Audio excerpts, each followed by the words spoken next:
bado wanashikilia ibada za kuabudu miungu, bado wanashikilia ibada za kuabudu masanamu, bado wanaomba waliokufa, bado wanaombea watu waliokufa, vitu ambavyo haviendani kabisa na watu waliokoka. Na au Biblia inasema nini kuhusu hiyo? Biblia inakataza kuomba kuombea watu waliokufa, lakini kuwaomba waliokufa. Biblia inakataza, ninasema watu wafanyao ibada za namna hiyo, sehemu yao itakuwa ni katika lile ziwa liwakalo moto.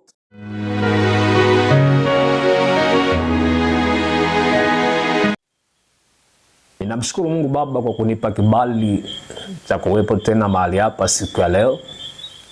Utukufu ni kwa Mungu aliyeziumba mbingu na nchi. Ndugu mtazamaji, kwa majina yangu naitwa Ezekiel Donati, nampenda Yesu na na kila sababu za kumshukuru Mungu kwa yale yote anayotenda maishani mwangu. Haleluya. Na imempendeza Mungu leo, siku ya leo tuwepo hapa ili tuzungumzie kila ambacho Mungu anataka uweze kukisikia. Na kabla ya chochote, nataka nikafungue kwa maombi, na baada ya hapo tutaendelea na ujumbe ambao Mungu amenipa siku ya leo. Basi moja kwa moja pale unaponitazama, naweza tukafunga macho kwa ishara kumheshimu Mungu. Baba, katika jina la Yesu, na kushukuru kwa ajili ya mtazamaji huyu ambaye ananitazama wakati huu. Baba, mkono wako wenye nguvu uwe juu yetu wakati napoenda kuachilia neno lako. Kila mtazamaji akaelewe kila ambacho Mungu naenda kusema naye usiku wa leo. Achilia neema, achilia roho ya usikivu ndani yake, katika jina la Yesu Kristo. Amen. Basi ndugu mtazamaji, nataka nikazungumzie ujumbe unaosema wokovu. Nitazungumza kwa habari ya wokovu, na tutaona ni nini maana ya wokovu, lakini nitaelezea kwamba mtu aliyeokoka ni mtu aina gani. Na kabla hatujaanza kuchambua ujumbe huu, naomba tufungue pamoja kitabu cha Warumi 10 ule mstari wa 9 mpaka wa 10, ambao neno la Mungu linasema, kwa sababu ukimkiri Yesu kwa kinywa chako ya kuwa ni Bwana na kuamini moyoni mwako ya kuwa Mungu alimfufua katika wafu, utaokoka. Mstari wa 10 anasema, kwa maana kwa moyo mtu huamini hata kupata haki, na kwa kinywa ukiri hata kupata wokovu. Haleluya. Kitu ambacho tunatakiwa kuelewa hapa ni kwamba unapozungumzia wokovu, maana yake ni ile kumkiri Yesu kwa kinywa ya kwamba ni Bwana, na kuamini moyoni mwako kwamba Mungu alimfufua katika wafu.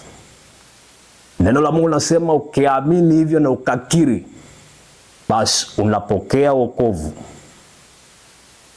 Kwa hiyo kwa namna yoyote ile, kuokoka ni kukiri kwa kinywa chako. Haleluya. Ni kwa nini mtu ukiri? Unakiri kwa sababu unapozungumzia kukiri, manake ni kitu kama agano. Unajua, kabla mtu hajamjua Yesu, hajamwamini Yesu, kwanza kabisa anakuwa katika dhambi na anakuwa yuko katika agano lingine. Kwa mujibu wa maandiko ni kwamba mwanadamu yeyote yule anayezaliwa na mwanamke anazaliwa katika hali ya dhambi. Sasa unapozungumzia dhambi, manake ni uasi, na anayesimamia agano ni shetani mwenyewe. Sasa unawezaje kutoka hapo? Lazima ukubali kuvunja hilo agano, alafu unaweka agano jingine.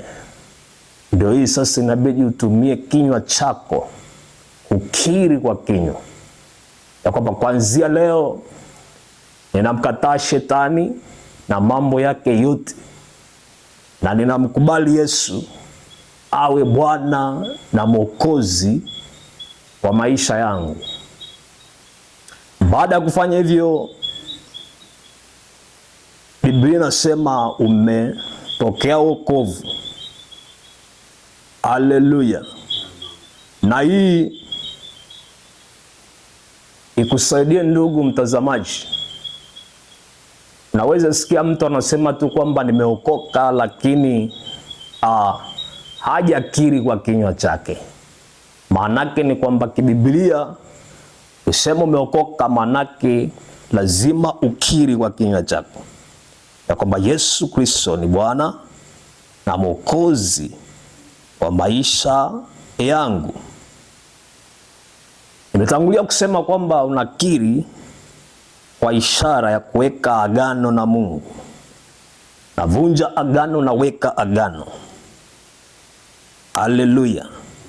Lakini lazima tuelewe jambo jingine pia.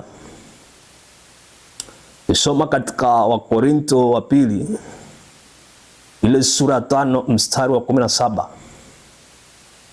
Nasema hata imekuwa mtu akiwa ndani ya Kristo amekuwa kiumbe kipya. Naona ya kale yamepita, tazama yamekuwa mapya. Kwa hiyo unapoamua sasa kukiri Yesu na kumwamini Yesu, ni kwamba unakuwa kiumbe kipya. Ya kale yote yamekwisha. Haijalishi uliua, haijalishi uliiba na dhambi zingine ambazo ulifanya, lakini kwa sababu tu umemkiri Yesu, kaamini kwamba Yesu ni mwana wa Mungu, katubu dhambi zako kwa kumaanisha kuziacha, basi wokovu unaingia ndani yako na unakuwa kiumbe kipya. Anasema ya kale yote yamekwisha. Haleluya ndugu mtazamaji. Lakini tunapozungumzia wokovu, haishi tu hapo. Ndio umekiri Yesu, umemkataa shetani, umemkiri Yesu kwa kinywa na umemwamini kwamba ni mwana wa Mungu, ndiko anasema umepokea wokovu. Baada ya kupokea wokovu, bado kuna hatua zingine unatakiwa uendelee nazo ukiwa ndani ya Yesu, ambao ni pamoja na kuingia katika ubatizo wa maji mengi. Soma katika Marko 16 ule mstari wa 15, anasema aaminie na kubatizwa ataokoka, si amini atahukumiwa. Ikiwa na maana ile ile kwamba sawa umemkiri Yesu, umemwamini Yesu, lakini lazima uingie katika ubatizo. Haleluya. Kwa nini kubatizwa? Manake ubatizo, unapozungumzia ubatizo, manake ni kushiriki mauti ya Kristo, kufa pamoja na Kristo na kufufuka pamoja na Kristo. Kwa maana hiyo ni jambo ambalo liko Mungu analiangalia sana.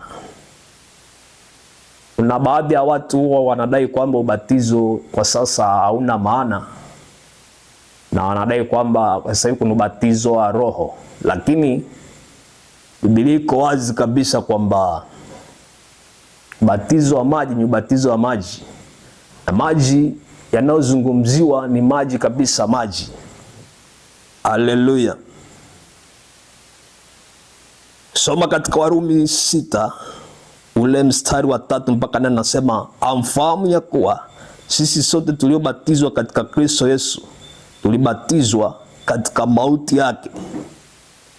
basi tulizikwa pamoja naye kwa njia ya ubatizo katika mauti yake, kusudi kama Kristo alivyofufuka katika wafu kwa njia ya utukufu wa Baba, vivyo hivyo na sisi tuenende katika upya wa uzima.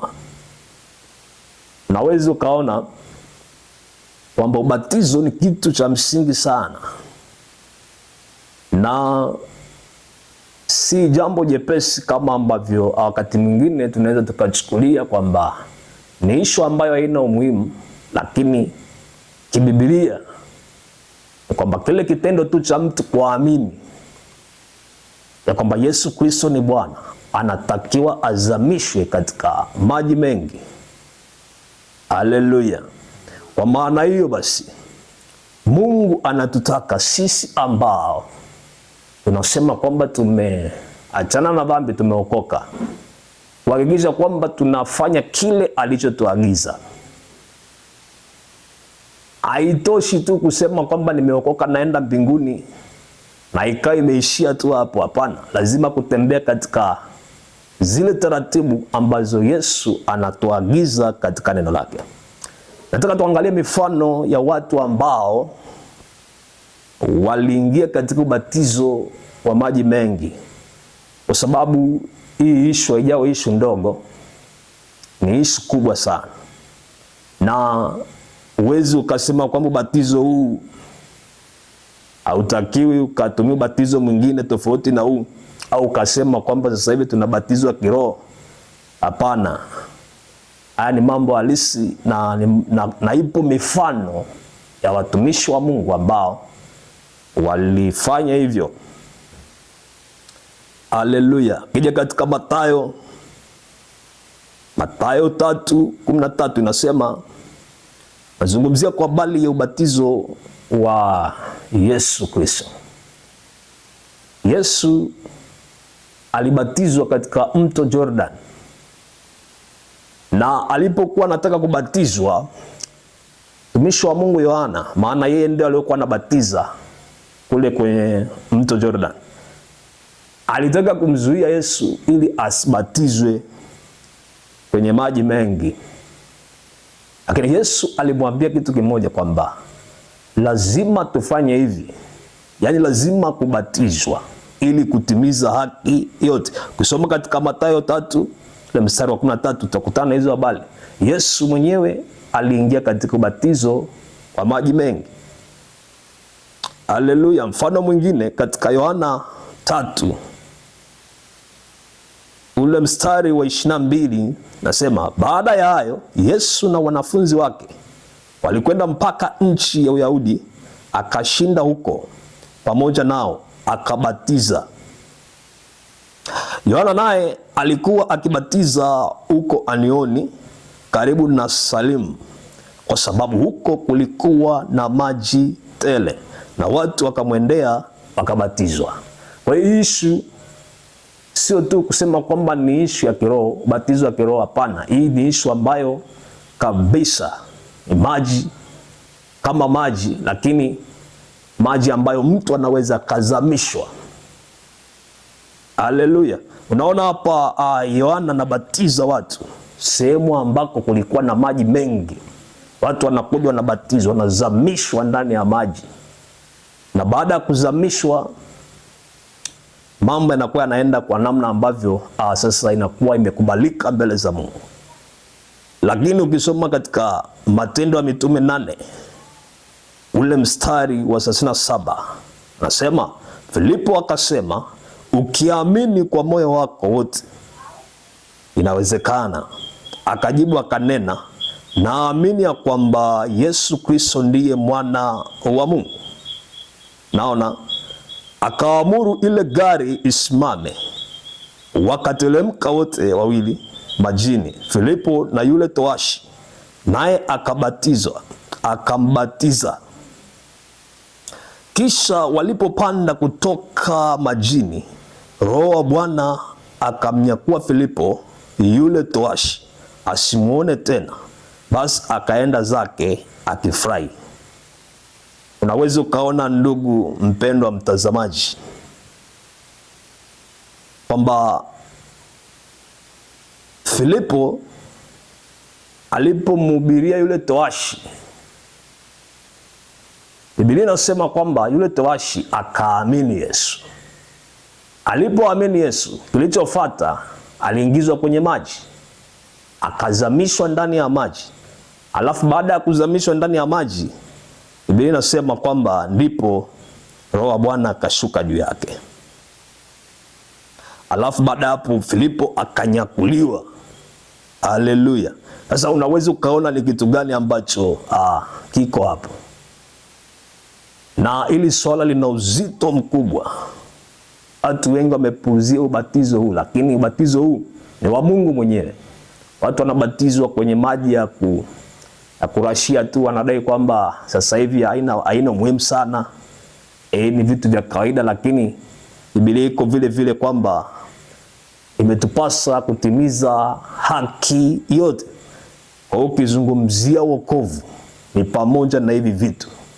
Usema kwamba ushike kimoja uache kingine, Mungu hawezi akakuelewa. Ukisema kwamba ukiri tu Yesu lakini ubatizo waachane na, tayari unakuwa uko nje na maandiko, na Mungu hawezi kukuelewa. Haleluya. Wokovu maana yake ni pamoja na kutimiza haki yote. Wokovu ni pamoja na matendo. Naona soma katika Wakorintho wa pili sura 5 ule mstari wa 17. Hata imekuwa mtu akiwa ndani ya Kristo amekuwa kiumbe kipya, ya kale yamepita, tazama yamekuwa mapya. Nilitangulia kusoma andiko hili, lakini hapa nimelirudia tena kusitiza hapa kwamba unapohesabika kwamba wewe ni kiumbe kipya, lazima uwe umetimiza haki yote. Tuangalie jambo jingine ambalo watu waliookoka, yani unaposikia kwamba mtu anasema amemwamini Yesu ameokoka, lazima awe amefanya hilo. Jambo jingine hapa ni maisha yanayompendeza Mungu, maisha matakatifu. Ukisema umeokoka, lazima hata maisha yako yawe ni maisha nini? Ya ushuhuda, maisha matakatifu. Hakuna kusema kwamba mimi nimeokoka alafu nabakia na maisha yale yale. Mtu ulikuwa mwizi, lakini unadai kwamba sasa hivi nimeokoka, lakini bado hujaacha wizi, unaendelea na wizi. Mtu ulikuwa mlevi, lakini unadai kwamba unamwamini Yesu, unaendelea na wizi, unaendelea na wizi, unaendelea na ulevi, unaendelea na uchangu doa, unaendelea na uchawi, unaendelea na mambo yasiyompendeza Mungu. Hiyo yote yako nje na wokovu. Ukisema umeokoka, basi hivyo vitu havitakiwi kuonekana kwako. Kusoma Waebrania 10, tunaenda kumalizia ujumbe wetu. Waebrania 10 ule mstari wa 26 anasema, maana kama tukifanya dhambi kusudi baada ya kupokea ujuzi wa ile kweli, haibaki tena dhabihu kuwa kwa ajili ya dhambi, bali kuna kuitazamia hukumu yenye kutisha na ukali wa moto ulio tayari kuwala wapingao. Naweza ukaona kwamba hii ni hatari ambayo itawakuta wale watu ambao wanadai kwamba wameokoka, wanamwamini Yesu, lakini bado wanaishi tena maisha yale yale ambayo Mungu ameyakataza. Wanaishi maisha ya dhambi, wanaishi maisha yasiyompendeza Mungu. Hii sasa inapotokea kwamba unasema umemjua Yesu vizuri na unaendelea tena na maisha yale yale, Biblia inasema kuna kuitazamia hukumu yenye kutisha. Na hii itakuja ikukosti baadaye, kwa sababu haitakuwa rahisi. Sababu wewe kwanza umeshaijua kweli. Mtu aliokoka alafu anaendelea na maisha yale yale ya zamani, ni kwamba huyu ana hatari kubwa, kwa sababu Mungu hata kuchukulia kama ambavyo anamchukulia mtu ambaye hajaambiwa kweli, ambaye hajui kweli ya Mungu. Wewe utachukuliwa kama mtu ambaye ulikuwa unafanya makusudi. Kwa maana hiyo hatari yake ni kubwa sana. Haleluya. Ndugu mtazamaji, unatakiwa kubadilika. Kuokoka ni kubadilika. Unapozungumzia wokovu, manake ni pamoja na matendo.